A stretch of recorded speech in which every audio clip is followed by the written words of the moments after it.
I've been intrigued by this question of whether we could evolve or develop a sixth sense, a sense that would give us seamless access and easy access to meta-information or information that may exist somewhere that may be relevant to help us make the right decision about whatever it is that we're coming across. And some of you may argue, well, don't today's cell phones do that already? But I would say no.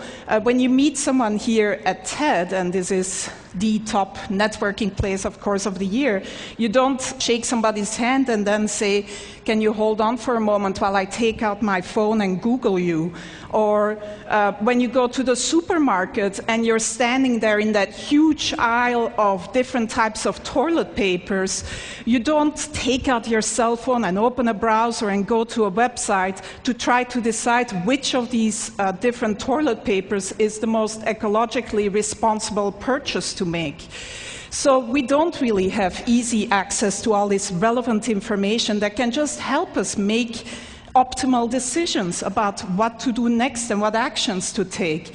And so my research group at the Media Lab has been developing a series of inventions to give us access to this information in a sort of easy way without requiring that the user changes any of their behavior. And I'm here to unveil our latest effort and most successful effort so far, which is still very much a work in process.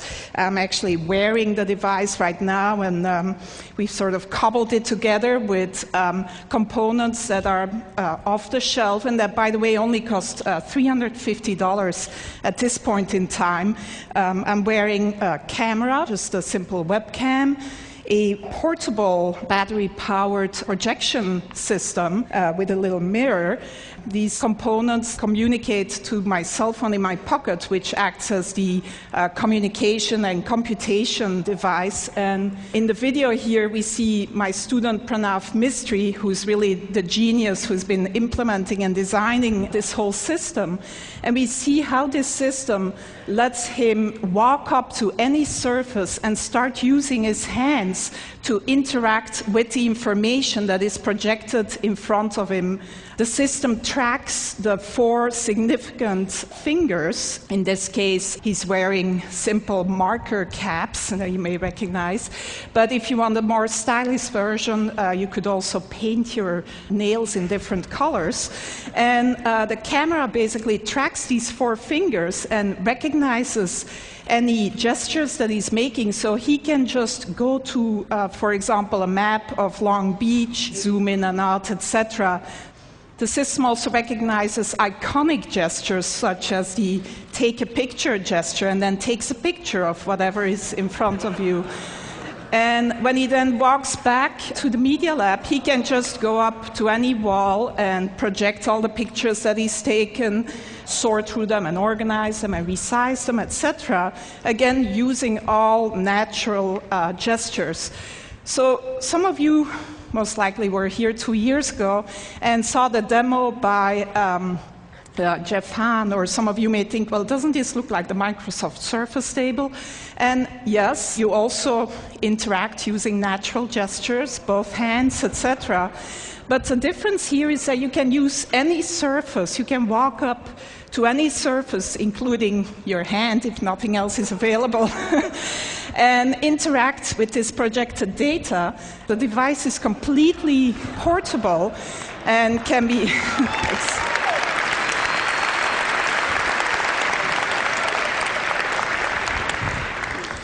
So one important difference is that it's totally mobile. Another even more important difference is that in mass production, this would not cost more tomorrow than today's cell phones, and would actually not sort of be a bigger package and could look a lot more stylish than this version that I'm wearing around my neck. But other than letting some of you live out your fantasy of looking as cool as Tom Cruise in Minority Report, the reason why we're really excited about this device is that it really can act as one of these sixth sense devices that gives you relevant information about whatever is in front of you. So we see Pranav here going into the supermarket, and he's shopping for some paper towels. And as he picks up a product, the system can recognize the product that he's picking up using either image recognition or marker technology and give him the green light or an orange light. He can ask for additional information. So this particular choice here is a particularly good choice given his personal criteria. Some of you may want the toilet paper with the most bleach in it rather than the most ecologically responsible choice. But if he picks up a book in the bookstore, he can get the Amazon rating, gets projected right on the cover of the book. This is Juan's book, our previous speaker, which gets a great rating, by the way, at Amazon. And so Pranav turns the page of the book and can then see additional information about the book, reader comments, maybe sort of information by his favorite critic, etc. If he turns to a particular page, he finds an annotation by maybe an expert of a friend of ours that gives him a little bit of additional information about whatever is on that particular page. Reading the newspaper, it never has to be outdated. You can get video annotations of the events that you're reading about. You can get the latest sports scores, etc. This is a more controversial one.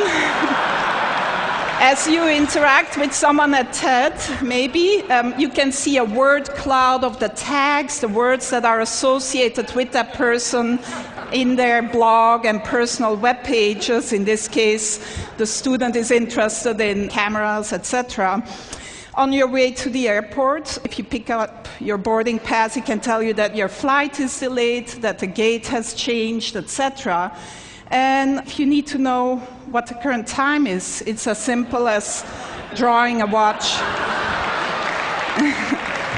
on your arm.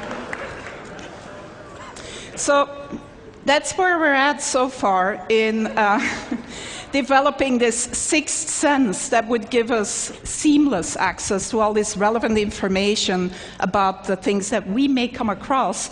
My student Pranav, who's really, like I said, the genius behind this.